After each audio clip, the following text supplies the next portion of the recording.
அந்த உறவுக்கு பிறகு எதை கட்டாயம் செய்ய வேண்டும்?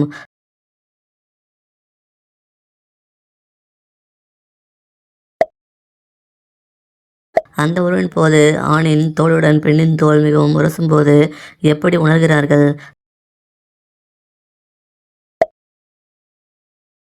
தம்பதிகள் பகல் நேரத்தில் அந்த உறவில் ஈடுபட்டால் என்ன நடக்கும்?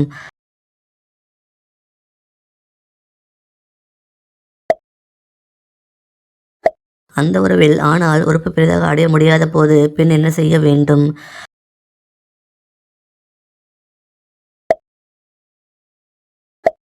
அந்த உறவின் போது பெண்ணின் கூந்தலை வருடிவிட்டால் என்னாகும்?